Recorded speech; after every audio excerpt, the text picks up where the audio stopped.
Hello, dear students. It's Kiran, your teacher. Today we are going to know about political parties. Chapter 6 of Civics. Yes, dear. आप देख रहे हो मैं यहाँ पर आपको चैप्टर 6 पॉलिटिकल पार्टी के बारे में बताने जा रही हूँ। यहाँ एक्चुअली मैंने आपके लिए ऑलमोस्ट 7 क्वेश्चंस बोल सकती हूँ, जिसमें एक छोटा है जो टॉपिक से रिलेट करता था, वो मैंने डाला है। आप देख रहे हो यहाँ पेज नंबर आपको दिख रहा है। ये पेज नंबर आप NCERT के बुक में जाकर चेक करोगे। कोशिश ये कर रही हूँ कि सारे जो फैक्ट हैं वो डाल रही हूँ, लेकिन हाँ, एक वीडियो में पॉसिबल नहीं है। इस चैप्टर में बहुत सारी चीज़ है जो मुझे देनी है आपको।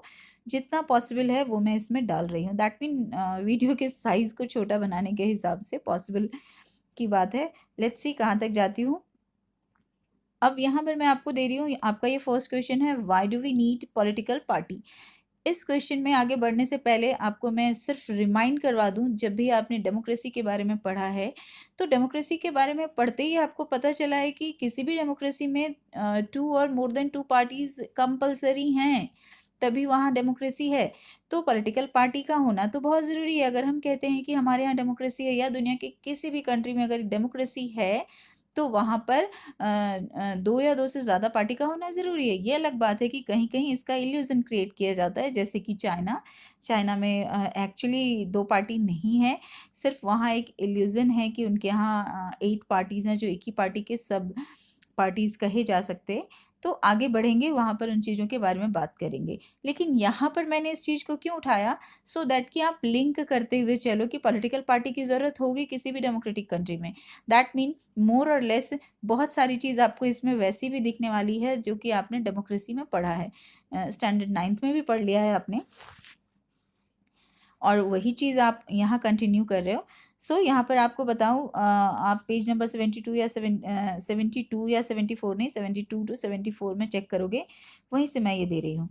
तो हम चलें कि हमें पॉलिटिकल पार्टी की आवश्यकता क्यों है। फर्स्ट चीज़ है, क्या है, political parties are the most visible instrument of bringing a change in a specific democratic country.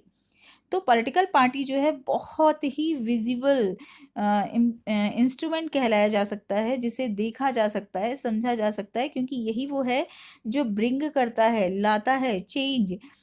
किसी भी डेमोक्रेटिक कंट्री में किसी भी किस्म का चेंज अगर आना होना, तो ये पॉलिटिकल पार्टीज ही इंपॉर्टेंट रोल प्ले करती हैं किसी भी डेमोक्रेटिक कंट्री में। नेक्स्ट पॉइंट क्या कहता है, political parties are crucial institution of a democracy which perform a variety of functions in the smooth working of a country.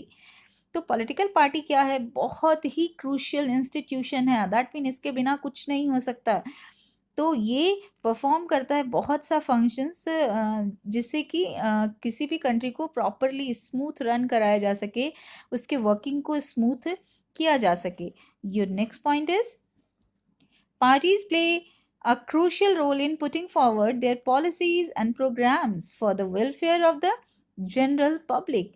तो पार्टीज जो है बहुत ही क्रूशियल रोल प्ले करती है आगे बढ़ाने में, पुटिंग फॉरवर्ड किस चीज़ को आगे बढ़ाने में, तो सिंपली जो पॉलिसीज़ गवर्नमेंट की होती है, जो प्रोग्राम्स होते हैं, किस लिए बनाए जाते हैं गवर्नमेंट की पॉलिसीज़ एंड प्रोग्राम, तो वेलफेयर के लिए, समाज सेवा के लिए, समाज के वेलफेयर के लिए जो बनाए जाते हैं। और वेलफेयर किस लिए होता है, तो जनरल पब्लिक के लिए, आम पब्लिक के लिए जो है ये चीज़ें की जाती है। तो ये सारी चीज़ कौन करता है, तो पॉलिटिकल पार्टी करती है।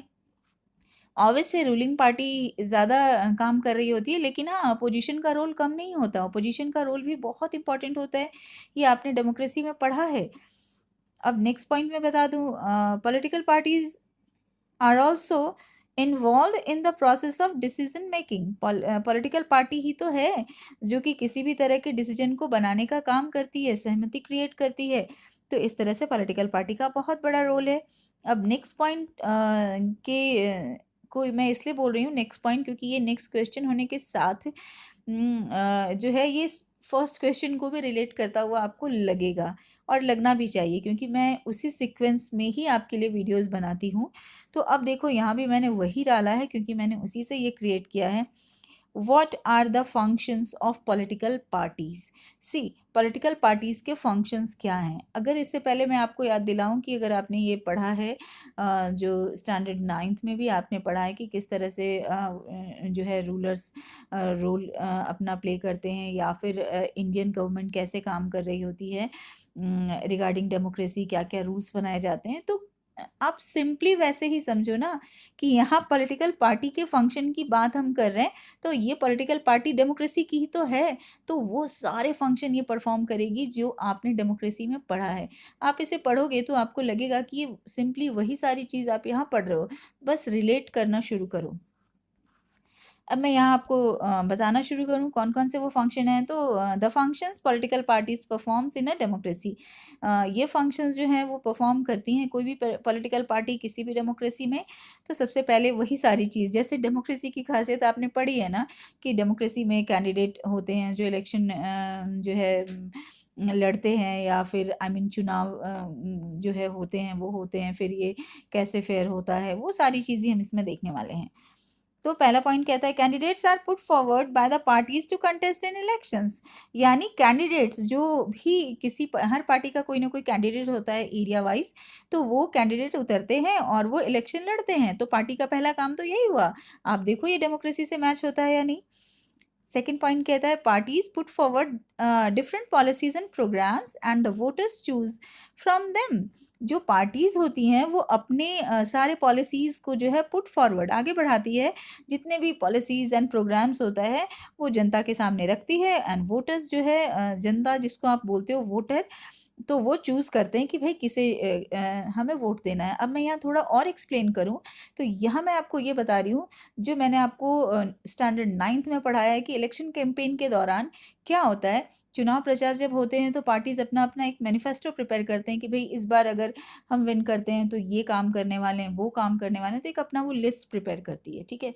तो वो लिस्ट जो है वोटर देखता है, डिस्कस करता है, बातचीत करता है, और फिर वो डिसाइड करता है कि उसे किसे वोट देना है। इनफैक्ट अगर कोई नहीं करता तो उसे ये करना चाहिए, क्योंकि रियल डेमोक्रेसी यही है। ऐसा नहीं कि किसी ने कह दिया किसी को वोट देने तो आपको दे देना है। उसके बारे में भी यहाँ बात होने वाली है।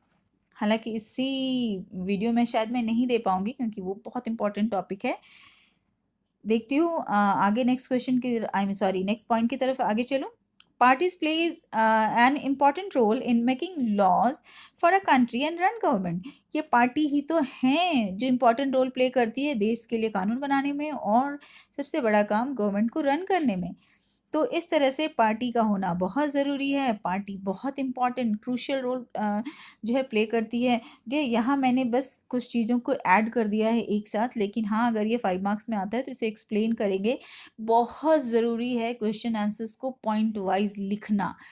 मतलब मैं आपको सिंपली ये सीधा इंस्ट्रक्शन देती रही हूँ और दे रही हूँ कि 3 मार्क्स या 5 मार्क्स के क्वेश्चन को किसी भी कीमत पर आप कोशिश कीजिए कि पॉइंट क्रिएट कीजिए।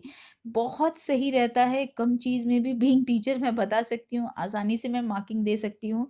तो जैसे मैंने आपको यहाँ बताया बहुत सारी चीज़ों को मैंने ऐड कर दिया कि अब यहाँ से भी मैं चाहूँ तो पॉइंट को अलग कर सकती थी यहाँ से कि and the voters choose from them जो भी ये होता है, लेकिन मैंने यहाँ एक साथ डाला है ये देखने के लिए कि आप कितना क्रिएट करते हो। वैसे एग्ज़ाम नज़दीक आएंगे तो डेफिनेटली मैं वैसे फॉर्मेट भी प्रिपेयर करूँगी पूरे चैप्टर का, लेकिन अभी मैं सिर्फ बताते जाना ज़्यादा ज़रूरी समझती हूँ कि आप ऐसी तैयारी शुरू कीजिए अपने बोर्ड एग्ज़ाम के लिए। यस, अब मैं आगे ले चलूँ आपको। क्वेश्चन नंबर 3 है जो कि एकदम छोटू सा है। एक्चुअली मुझे ये देने का मोटिव ये था कि मुझे एक्चुअली ये नीचे की चीज़ समझानी थी, इसलिए मैंने इसे दे दिया है, और ये भी आपको पेज नंबर 75 से मैंने दिया है, और देने की वजह आगे पता चल जाएगी आपको। How many parties recognised by CEC. CEC है क्या? तो वही चीफ इलेक्शन कमीशन।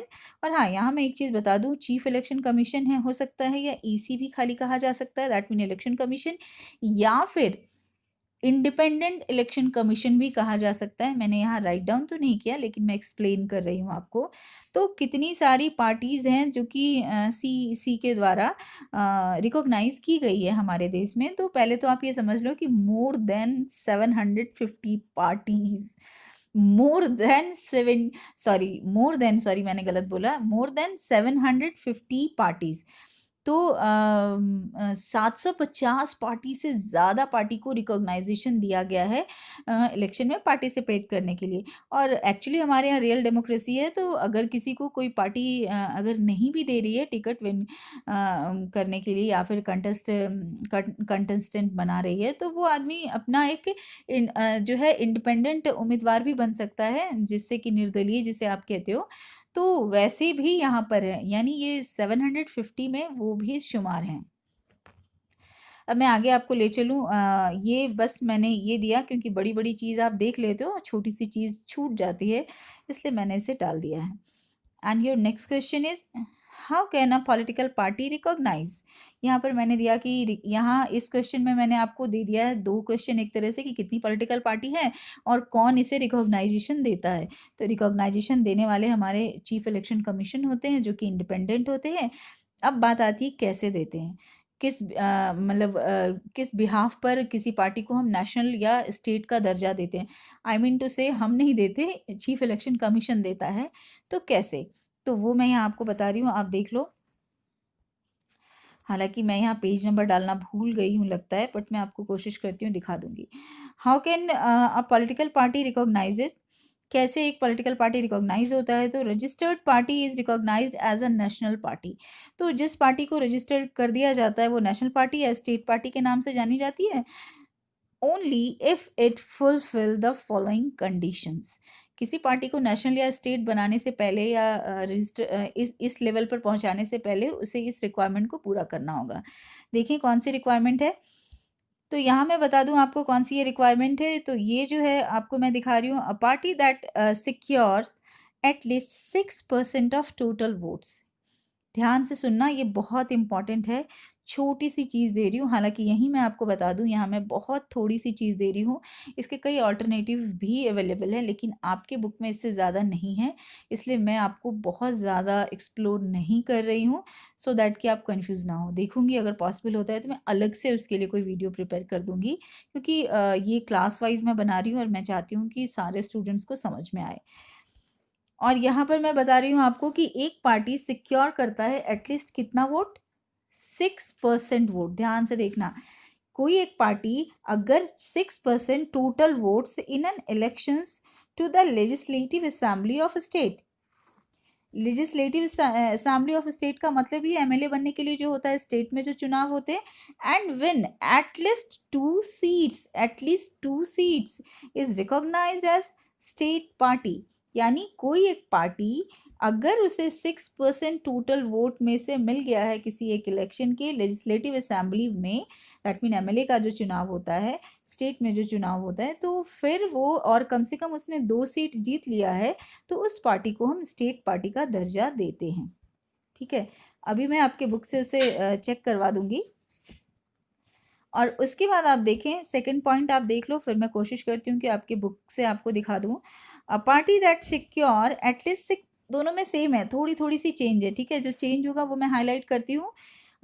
यहाँ भी आप देखो कि एक पार्टी जो सिक्योर करे एटलीस्ट 6% टोटल वोट, दोनों में सेम है। ठीक है, in an elections to the Lok Sabha और असेंबली इलेक्शन इन 4 स्टेट्स। ऐसे यहाँ यूज कर लेना 4 स्टेट्स, लगता है डबल मैंने यहाँ फिर डाला है।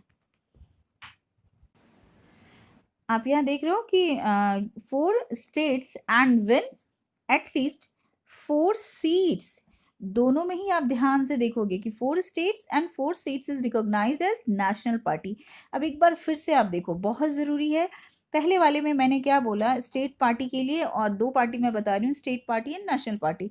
तो दोनों के लिए ही 6% वोट ज़रूरी है। ठीक है, पहली वाली आप देख लो, ये तो सिंपली स्टेट पार्टी के लिए। तो स्टेट पार्टी के लिए सिर्फ और सिर्फ किस बारे में बात कर रहे हैं, तो लेजिस्लेटिव असेंबली की चर्चा केवल कर रहे हैं कि कोई एक पार्टी अगर टोटल वोट का 6% उसे किसी भी लेजिस्लेटिव असेंबली जो स्टेट के लिए होता है उसमें उसे मिलता है, और उस पार्टी ने कम से कम 2 सीट उस स्टेट में जीत लिया हो, तो फिर उसे जो है ईसी इलेक्शन कमीशन या सीईसी चीफ इलेक्शन कमीशन जो है स्टेट पार्टी का दर्जा दे देते हैं। अब दूसरे बारे में बात आती है कि नेशनल पार्टी का दर्जा कैसे देते हैं, तो बात वही है, टोटल वोट का 6% जो है किसी पार्टी को मिल जाता है। बस इलेक्शन दोनों ही इसमें डाला गया है, या तो लोकसभा या फिर असेंबली इलेक्शन। यानी लोकसभा में जगह पाने के लिए किसी स्टेट पार्टी को भी जगह मिल सकता है अगर उसने लोकसभा या स्टेट असेंबली इलेक्शन में 4 स्टेट्स को विन किया हो एंड विन एटलीस्ट 4 सीट्स, कम से कम 4 स्टेट्स में, और वहाँ पर उसे 4 सीट मिल गया हो तो उसे नेशनल पार्टी का दर्जा दिया जाता है। दिए यहाँ मैं बता दूँ, यहाँ जो मैंने आपको दिया है ये सिंपली आपके बुक के बेस्ड है, लेकिन अगर आप इसे सर्च करोगे ना तो और भी कुछ फ्लेक्सिबल रूल हैं इसके लिए, स्टेट पार्टी और नेशनल पार्टी के लिए, जो मैं यहाँ नहीं डाल रही हूँ, क्योंकि मुझे ऐसा लगता है कि मैं बहुत ज़्यादा डालकर आपको बहुत कंफ्यूज नहीं करने वाली। वैसे मैं आपको दिखा दूं कि मैं ये कहाँ से दे रही हूँ, और दोनों के लिए अच्छा रहेगा। आप देख रहे हो आपके सामने मैंने आपके पीडीएफ का एक जो है खोल लिया है एक पेज, और यहाँ पर मैं आपको दिखा रही हूँ, ये आप देख लेना। आपके बुक में एग्जैक्ट पेज नंबर तो मुझे इसमें नहीं नज़र आया, सो मैं नहीं दे रही हूँ, लेकिन आप बुक ओपन करते हो, यहाँ नेशनल पार्टीज़ है, यहीं से मैंने आपके इन दोनों क्वेश्चन को दिया है, तो आप रीड ज़रूर कर लेना। एक बार मैं यहाँ दिखा देती हूँ। आप यहाँ क्या देख रहे हो कि यहाँ पर दे रहा है इलेक्शन कमीशन ने कुछ डिटेल दिया है, कुछ क्राइटेरिया बताया है। ओके, क्या क्राइटेरिया बताया है, तो यहाँ पर आप देखो, a party that secures at least 6% vote, यही मैंने आपको वहाँ दिया है, total votes in an elections to the legislative assembly of a state and wins at least 2 seats, जो है 2 सीट अगर वो विन कर लेती है तो उसे स्टेट पार्टी का दर्जा देते हैं। और यहीं से मैंने दिया है आपको जो है आपके इसके लिए भी, लोकसभा के लिए भी जो विन करते हो और नेशनल पार्टी का दर्जा मिलता है, वो चीज़ यहाँ भी आप देखो, a party that has secure at least 6% of total votes in Lok Sabha और assembly election 4 states and win at least 4 seats in Lok Sabha is recognised as national party. तो जैसे मैंने आपको बोला कि मैं बहुत ज़्यादा आपको इसमें एक्सप्लेन नहीं कर रही हूँ, ऑडियंस जो नोट्स बना रहे हो उसके लिए, ये नोट्स बनाने के लिए मैंने नहीं दिया है, जहाँ क्वेश्चन आंसर में दिया है वही आप करना। ये सिर्फ मैं आपको दिखाने के लिए लेकर आई, ताकि मैं आपको बता दूँ कि क्या चीज़ें हो सकती हैं। अब मैं आपको एक चीज़ और दिखा दूँ, आप देख रहे हो आपके सामने मैं एक दूसरा पेज ओपन कर चुकी हूँ, और ये भी आपके बुक से ही मैंने लिया है। यहाँ मैं आपको इसलिए लेके आई हूँ इस पीडीएफ के पेज पर, सो दैट मैं आपको दिखा सकूँ कि इस पेज में जितना कुछ भी आप देख रहे हो इसमें सारी की सारी रीजनल पार्टी है, और ये रीजनल पार्टी और स्टेट पार्टी जो है वो एक ही कहलाती है। क्षेत्रीय पार्टी या फिर स्टेट पार्टी वो एक ही पार्टी कहलाती है। तो ये कन्फ्यूज़न तो यहाँ दूर आप करो। और कुछ चीज़ और बताना चाहती थी, इसलिए मैंने इसे ही दिखाना ज़रूरी समझा। एक चीज़ मैं बता दूँ, वैसे तो बहुत ज़्यादा साइन के ऊपर बात नहीं होती, लेकिन हाँ, आपके इस टर्म में आई मीन इस बोर्ड एग्ज़ाम में बहुत से चैप्टर कटे हैं, तो मैं ये ज़रूरी समझती हूँ कि आप इसे भी देखो। अब देखने की बात है, जो कन्फ्यूज़न आपको हो सकता है जब आप इसे बुक खोल कर देख रहे होगे, ऑब्वियसली इसे आपको बुक से ही पढ़ना है। इसे मैं यहाँ पर कुछ नोट्स बनाने आपको नहीं कह रही, क्या आपको पढ़ना है वो आप समझ लो। आप नोटिस करोगे कि बहुत सी ऐसी रीजनल पार्टी है जिसके साइन एक हैं, ठीक है। आप देख रहे हो, जैसे ये झारखंड की बात मैं यहाँ करूँ, और यहाँ जेएमएम एंड आजसू और जेवीएम जैसी पार्टी है, तो जैसे मैं स्पेशली यहाँ पर जेएमएम के निशान को लेना चाहूँ, जिसमें बो एंड एरो आपको दिख रहा है, तो ये निशान किसी और का भी है। सी मैं आपको यहाँ महाराष्ट्र में दिखा दूँ, जहाँ पर शिवसेना का ये निशान है, ये देख रहे हो आप, तो ये है, ये तो दोनों सेम है। तो ये कैसे पॉसिबल होगा कि भाई अलग अलग स्टेट पार्टी है, अलग अलग जगह में एक ही निशान है। तो डियर ये रीजनल पार्टी है, नेशनल पार्टी का एक ही निशान नहीं होता। दैट मीन क्योंकि नेशनल पार्टी अलग अलग एरिया में लोकसभा के चुनाव में लड़ रही होती है, कंटेस्ट कर रही होती है इलेक्शन को, तो उनके निशान अलग ही होते हैं। लेकिन जो रीजनल पार्टीज होती हैं उनके निशान एक हो सकते हैं। क्यों, मैंने क्या बोला, ध्यान देना, हो सकते हैं, नहीं भी हो सकते हैं। हो सकते हैं क्यों और कब तक होंगे ऐसा, जैसे कि मैंने अभी आपको यहाँ इसीलिए ये एग्जांपल दिखाया कि जब आप ये बुक देख रहे होगे, जैसे मैंने आपको बोला, तो आप कंफ्यूज ना हो, इसलिए मैं आपको बता दूं कि ये दोनों निशान अलग अलग जगह है। ना तो झारखंड की ये जेएमएम कभी महाराष्ट्र लड़ने आई है, और ना ही कभी शिवसेना जो है वो झारखंड लड़ने गई है, चुनाव लड़ने। तो ये चीज़, इनके अलग अलग जगह में ये निशान होने से कोई भी फर्क नहीं पड़ता। लेकिन अगर भविष्य में कभी अगर ऐसा हो जाए कि ये दोनों पार्टी नेशनल पार्टी का दर्जा पालें, अभी तो ये रीजनल पार्टी हैं, अभी कौन सी पार्टी है, रीजनल पार्टी है। रीजनल पार्टी है इसलिए इन्हें अभी ज़रूरत ही नहीं है कि ये जो है अपने निशान को अलग करे। लेकिन अगर भविष्य में कभी ये जो है लोकसभा की party, that mean national party बन जाए, तो ये इंडिया के हर राज्य में फिर अपना जो है कंटेस्टेंट को खड़ा कर सकती है। तो फिर कैसे ये होगा, तब ऐसी सूरत में जो है इलेक्शन कमीशन जो होते हैं, चीफ इलेक्शन कमीशन जो होते हैं, कमिश्नर जो होते हैं, वो इन्हें एक पर्टिकुलर निशान देते हैं सो दैट कि ये जो है इलेक्शन लड़ सकें। और अभी जो मैंने जिस क्वेश्चन में आपको दिखाया कि किसी पार्टी को स्टेट पार्टी या नेशनल पार्टी का दर्जा पाने के लिए कुछ शर्तों को फुलफिल करना पड़ता है। अब बहुत सी ऐसी चीज़ हो सकती है जो आपके मन में आए तो आप कमेंट कर सकते हो। इस वक्त मुझे जितनी चीज़ें लग रही है कि मुझे बता देनी चाहिए इस वीडियो में, मैं बता रही हूँ, क्योंकि इसका मैं अदर पार्ट भी बनाऊंगी ही, क्योंकि इसमें पॉसिबल नहीं है। तो ये जो मैंने आपको दिखाया सिर्फ इस कन्फ्यूज़न के लिए कि जब आप ये देख रहे होगे तो बहुत से निशान होंगे ऐसे जो कि आपको दिखेंगे, और इस पेज में जितने भी हैं ना वो सारी की सारी सिर्फ और सिर्फ रीजनल पार्टी है, that mean state party. Okay, अब आप देख रहे हो आपके सामने मैंने ये सीट खोल लिया है और यहाँ पर मैं आपको दिखा रही हूँ क्वेश्चन नंबर 5।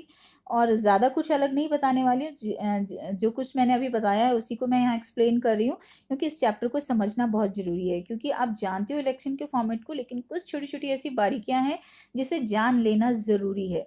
अब यहाँ पर मैं वही चीज़ बता रही हूँ, इज स्टेट पार्टी और रीजनल पार्टी सेम? क्या स्टेट पार्टी और रीजनल पार्टी सेम है? Yes dear, absolutely. और ये मैं सिर्फ और सिर्फ समझाने के लिए दे रही हूँ, इसका आपके एग्जाम से कोई लेना देना नहीं है। मुझे नहीं लगता ये क्वेश्चन आपके एग्जाम में आएगा, ऑब्वियस है, फिर भी मैं दे रही हूँ क्योंकि मुझे लगता है यहाँ पर आपको कन्फ्यूजन हो सकता है। तो यहाँ पर मैंने डाल दिया यस, स्टेट पार्टी और रीजनल पार्टीज आर सेम, दोनों सेम है। Regional parties implies the party whose area operation is limited, but ये आ सकता है।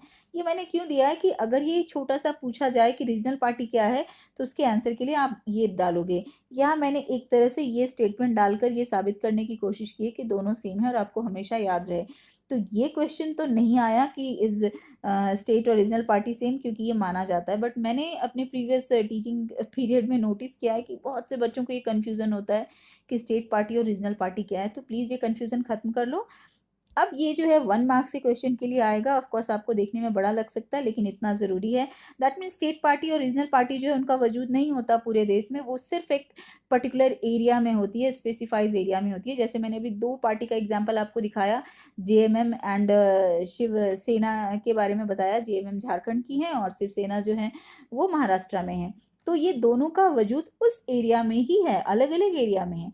वही यहाँ मैं एक्सप्लेन कर रही हूँ। Is limited and so their activities are restricted, इसलिए इस पार्टी की एक्टिविटीज भी जो रिस्ट्रिक्टेड है to only a few state, and state parties are also called a regional party. तो स्टेट पार्टी को ही हम क्या कहते हैं? Regional party. दैट मीन ये यही सारी कंडीशन जो है वो स्टेट पार्टी के साथ भी होती हैं। इसी को ऐसे भी समझ सकते हो, दैट मीन नेशनल पार्टी का एरिया बहुत बड़ा होता है, पूरे देश में होता है। तो इस तरीके से और अगर ऊपर अभी नहीं जा रही हूँ, बट जैसे मैंने आपको बोला कि नेशनल पार्टी और स्टेट पार्टी पाने के लिए, बनने के लिए कुछ शर्तों को फुलफिल करना पड़ता है। That's it. अब मैं नेक्स्ट क्वेश्चन की तरफ चलूँ। ये है आपका क्वेश्चन नंबर 6, जो आपको बता रहा है mention the different types of party system in India. कौन सी वो पार्टी सिस्टम है इंडिया में, बहुत ज़रूरी है। हालांकि ये क्वेश्चन जो मैंने आपको दिया है, एकदम आप पेज नंबर 77 पे जाते हो, सबसे नीचे में एक ब्लॉक जैसा है, वहीं पर ये आपको दिया गया है। तो आप वहाँ पर आप चेक करो, उसे मैंने यहाँ पर क्वेश्चन में कन्वर्ट कर दिया है। किस तरह की डिफरेंट पार्टीज हैं, sorry not India, in the world मैं बोल रही हूँ यहाँ पे।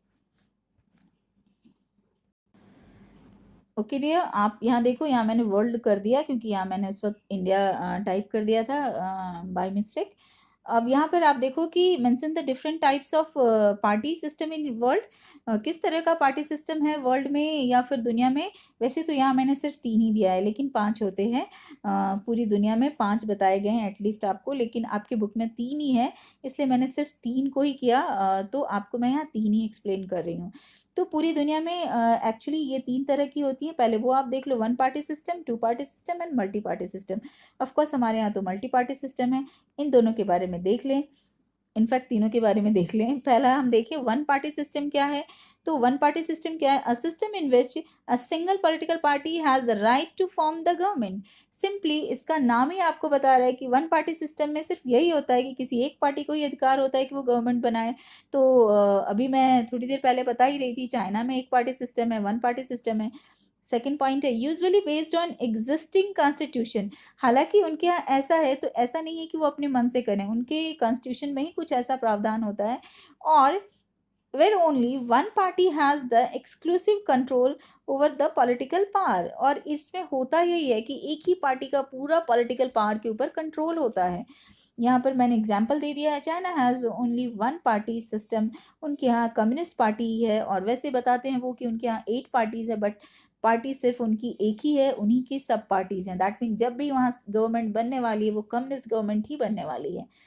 अब बात आती है टू पार्टी सिस्टम में। तो टू पार्टी सिस्टम है क्या डियर? वैसे तो इसका नाम ही आपको पता चलता है कि उसके यहाँ 2 पार्टी होंगी, लेकिन हाँ, यहाँ थोड़ा सा आप ऐसे समझ लेना कि 2 पार्टी हो सकती हैं। हो सकता है कि केवल 2 ही पार्टी हों, लेकिन ऐसा भी हो सकता है कि और भी पार्टी हों पर उनका कोई वजूद नहीं है, वो विन नहीं कर पाते, उनके पास उतना कोई सीट नहीं आता है, इसलिए उसे भी टू पार्टी सिस्टम ही माना जाता है। अब आप देखो, वेर ओनली टू पार्टीज और अलायंसेस जो है चेंजेस देयर पार्स।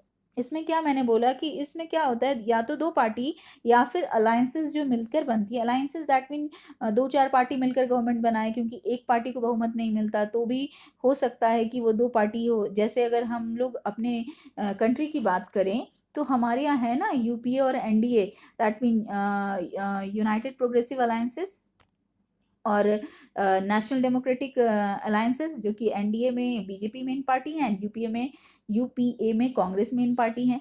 तो हालांकि हमारे यहाँ तो बहुत सी पार्टी, क्योंकि अभी मैंने आपको बताया ना 750 पार्टीज जो है, मोर देन 750 पार्टी जो है हमारे यहाँ हैं, रिकॉग्नाइज की गई हैं। तो हमारे यहाँ वो चीज़ नहीं है, बट यहाँ पर आप चेक करो कि ये क्या कहता है कि सेकंड पॉइंट क्या कहता है, other parties are very minor और रीजनल। हो सकता है कि वहाँ 2 पार्टी से ज़्यादा पार्टी हो, लेकिन जो बाकी पार्टी हो ना, तो वो हो सकता है रीजनल हो या बहुत छोटी हो, माइनर हो। अभी मैंने रीजनल के बारे में बताया, रीजनल को ही हम कहते हैं स्टेट पार्टी। तो ऐसा भी हो सकता है। हालांकि टू पार्टी सिस्टम में एग्जाम्पल देने की बात आती है तो मैं यहाँ 2 डाल रही हूँ, the United states and UK, that is United kingdom. अब बात आती है मल्टी पार्टी सिस्टम, यानी ये थर्ड पूरी दुनिया में जो मैनेज होती हैं पार्टी, उसमें ये भी एक प्रकार है मल्टी पार्टी सिस्टम। और ये मल्टी पार्टी सिस्टम क्या है, तो आपको मैं बता दूं, system in which multiple political parties और 2 और more parties have the capacity to gain control of government offices. यहाँ सिंपली मैंने बताया कि ये ऐसा सिस्टम है, मल्टी पार्टी सिस्टम एक ऐसा सिस्टम है जिसमें क्या होता है कि मल्टीपल पॉलिटिकल पार्टी या फिर 2 या 2 से ज़्यादा पार्टीज के पास ये क्षमता होती है, कैपेसिटी होती है कि वो गवर्नमेंट के ऑफिस को कंट्रोल करे। दैट मीन गवर्नमेंट को कंट्रोल करे, दैट मीन जो जीतेगा वही तो कंट्रोल करेगा। अब नेक्स्ट पॉइंट क्या कहता है, सेपरेटली और इन कोलिजन गवर्नमेंट। हो सकता है कि ये पार्टी या तो अकेले अपने बूते ही इतना बहुमत हासिल कर ले कि गवर्न कर रही हो, या फिर कोलिजन बनाकर, दैट मीन कोलिजन यानी मिक्स कर होकर जो है ये गवर्नमेंट को रन कर सकती है मल्टी पार्टी सिस्टम में। नेक्स्ट है, it is India is the best example of multiple party system या मल्टी पार्टी सिस्टम। हमारे यहाँ मल्टी पार्टी सिस्टम है, इसका बेस्ट एग्जाम्पल हम प्रस्तुत करते हैं। तो इस तरह से ये 3 पार्टी सिस्टम है डियर। मैं बता दूं कि एक साथ कभी भी ये नहीं देखा मैंने, लेकिन हाँ, इसे अलग अलग लर्न करना ज़रूरी है। आप जो मैंने छोटे छोटे से चीज़ दिए हैं, इसे आप इसके फीचर्स भी समझ लेना, क्योंकि मैंने अलग से क्वेश्चन क्रिएट नहीं किया है। आप देख रहे हो इसमें मैंने तीनों चीज़ को अलग अलग बताया है, तो आप कुछ वैसे समझ सकते हो कि ये पहला वाला जो वन पार्टी सिस्टम के फीचर हैं, ये सेकंड वाला जो ये टू पार्टी सिस्टम के फीचर हैं, एंड ये जो थर्ड मैंने आपको दिया मल्टी पार्टी सिस्टम, ये जो है इसके फीचर्स भी। ऐसे भी क्वेश्चन बनते हैं कि मल्टी पार्टी सिस्टम के क्या फीचर्स होते हैं। तो जैसा मैं पहले बता चुकी हूँ कि क्वेश्चन जब आप आंसर जब पढ़ रहे हो ना, तो आप वैसे समझ कर पढ़ो, रट्टा मार स्टडी बिल्कुल करने की ज़रूरत नहीं है। अब मैं यहाँ आपको बताऊँ, नेक्स्ट क्वेश्चन जो है, इनफैक्ट आपके इस वीडियो का लास्ट क्वेश्चन ही होगा क्योंकि वीडियो बढ़ रहा है। What are the 7 national parties of India? जी, वैसे तो 8 भी कर सकती थी, क्योंकि आपकी बुक में 7 ही है, इसलिए मैंने यहाँ 7 कर दिया है। अगर आप बुक खोल के देखते हो ना, पेज नंबर मैंने यहाँ डाला है, पेज नंबर 82-81 से मैंने ये टॉपिक दिया है आपको, और उसके बारे में छोटी सी बात की। और आया ही ये क्वेश्चन, यहाँ मैं लिखना तो भूल गई हूँ, बट ये 2014 में ये क्वेश्चन है, सीबीएसई के क्वेश्चन में ये आया हुआ है, बट मैं यहाँ डालना भूल गई हूँ। मैं अभी अगर आपको डाल दूँ तो मैं यहाँ डाल रही हूँ। ये 2014 में ये क्वेश्चन आया हुआ। हाँ, ऐसे करके नहीं आया है कि 7 नेशनल पार्टी के बारे में आप बताओ, मैं यहाँ बता रही हूँ। हालांकि 8 भी डाल सकती थी, लेकिन मैंने नहीं डाला है। अब यहाँ पर मैं उतनी चीज़ों को, हालांकि मैंने एक साथ डाल दिया है नीचे, मुझे लगता है मैंने डाला था, टाइप तो किया था लगता है, यस डाला है दिस वन। अब मैं यहाँ आपको थोड़ा सा बताऊं कि ये मैंने क्या चीज़ बताना चाहा है इसमें, कि नेशनल पार्टी के बारे में बात कर चुकी हैं, कि दैट मीन ये वो पार्टीज़ हैं जिन्होंने वो सारी शर्तें पूरी की है। दैट मीन कितने जगह में उन्हें विन करना है वो सारी शर्तों को। अब यहाँ पर लेके चलें, पहली पार्टी जो है वो मैंने यहाँ डाल दिया है AITC, ठीक है, शॉर्ट फॉर्म याद कर लेना, बट उनके फुल फॉर्म को भी जानना ज़रूरी है। ऑल इंडिया तृणमूल कांग्रेस, ठीक है। ऑल इंडिया तृणमूल कांग्रेस जो है वो किसने बनाया, और मैंने उसी इसमें डाला है, उसी ऑर्डर में जिस ऑर्डर में आपके बुक में है। तो ये जो है तृणमूल कांग्रेस के नाम से जानी जाती है, ज़्यादातर इतना नाम नहीं बोला जाता है, पर ये जो है वो ममता बनर्जी जी। और ये नेशनल पार्टी कब बनी, तो 2016 में। आप देख रहे हो कि 1998 में ही इसकी शुरुआत हो गई थी, लेकिन इसे नेशनल पार्टी का दर्जा पाने में वक्त लगा, और 2016 में ये नेशनल पार्टी बन गई। अब मैं नेक्स्ट पॉइंट की तरफ आगे चलूँ, दैट मीन नेक्स्ट पार्टी की तरफ, that is Bahujan Samaj party, या समाज पार्टी जो है ये BSP के नाम से जानी जाती हैं। इसकी शुरुआत जो हुई 1984 में इसे शुरू किया गया था। लीडरशिप जो था एक्चुअली कांशी राम जी की अगुवाई में से शुरू किया गया था, और साथ साथ ये जो था, नेक्स्ट पॉइंट की तरफ ही मैं आगे चलूँगी, लेकिन यहाँ पर मैं थोड़ा सा खाली कर दूँ। ये जो कांशी राम जी थे, इसके जो है शुरुआत करने वाले थे, उन्होंने शुरू किया था इसे। वैसे मायावती जी अभी इसकी अध्यक्षा बनी हुई हैं, और ये पार्टी जो बनी थी वो सिंपली जनरल को छोड़कर बनाया गया था। दैट मीन इसमें जितने भी पीड़ित वर्ग थे उनको इसमें शामिल किया गया था। ये सोचकर ही यह पार्टी बनाई गई थी। नेक्स्ट पार्टी है भारतीय जनता पार्टी, जिसे आप BJP के नाम से जानते हो, बट BJP एकदम शुरुआत से ही नहीं रही थी। यहाँ मैं बता रही हूँ इसकी शुरुआत एक्चुअल BJP पार्टी कब बनी, तो ये 1980 में बनी। लेकिन इससे पहले ब्रैकेट में मैंने डाल दिया है, अगर आप बुक चेक करते हो तो वहाँ आपको मिल जाएगा। शुरुआती दौर में अर्लियर इट वॉज भारतीय जनसंघ, शुरुआती दौर में इसे भारतीय जनसंघ के नाम से जाना जाता था, और इसे शुरू करने वाले जो थे वो थे श्यामा प्रसाद मुखर्जी। दैट मीन उन्हीं की बनाई हुई पार्टी है, बस बाद में 1980 में इसका नाम बदल दिया गया। और ये जो श्यामा प्रसाद मुखर्जी ने भारतीय जनसंघ की शुरुआत की थी 1951 में की थी। And the next party is जो कि नेशनल पार्टी है, that is communist party of India, जिसे हम CPI कहते हैं। ये बताना ज़रूरी है क्योंकि एक CPI है और बाद में ये स्प्लिट होकर बनी CPIM, दैट मीन मार्क्सिस्ट। यहाँ मैंने डाला है, तो ये CPI पार्टी थी इंडिया में, और ये पुरानी पार्टी है, फॉर्म्ड इन 1925, 1925 में ये पार्टी बन चुकी थी। इसमें नेक्स्ट पार्टी है, ये पार्टी जो बाद में जो नेशनल पार्टी थी, ये बाद में ये ब्रेक हुई, और इसका नाम था communist party of India. Marxist के नाम से जानी जाती है, CPIM, ठीक है। तो ये पार्टी कब बनी, तो 1964 में ही स्प्लिट हुई।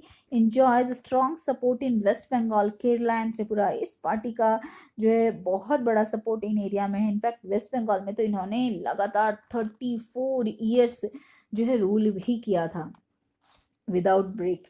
तो अब नेक्स्ट की तरफ चलें। नेक्स्ट है कांग्रेस पार्टी, के नाम से आप जानते हो, बट जिनकी लीडर सोनिया गांधी जी हैं, वो जो है यहाँ इंडियन नेशनल कांग्रेस आप उसे कहेंगे, शॉर्ट फॉर्म मैंने दिया INC।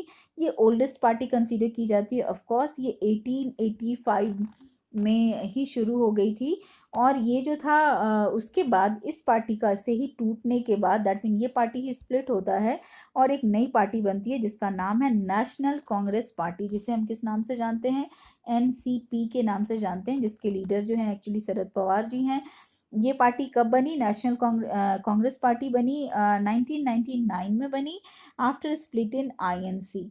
दैट मीन जो इंडियन नेशनल कांग्रेस थी उसके टूटने के बाद ही ये पार्टी बन गई। नेक्स्ट क्वेश्चन कहता है नेशनल पीपल्स पार्टी, हालांकि ये 8 नंबर की पार्टी है, आपकी बुक में इसके बारे में नहीं दिया गया है क्योंकि ये पार्टी बनी ही 2013 में, और इस तरीके से ये एक एक्चुअली ये भी कांग्रेस से ही निकली, या फिर ऐसे हम बोल सकते हैं कि ये PA संगमा की अगुवाई में ये पार्टी बनी।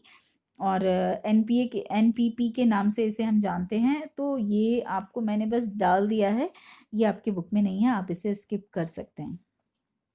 एनीवेज डियर, आज के लिए बस इतना ही वीडियो में, और आगे मैं नहीं दे रही हूँ। हालांकि मैंने कुछ चीज़ें और भी बनाई थी, बहुत सारी चीज़ों को डाला था, लेकिन मुझे ऐसा लग रहा है कि बहुत लंबा वीडियो मैं नहीं करना चाहती थी, और इसलिए मैंने आगे इसमें नहीं कुछ दिया।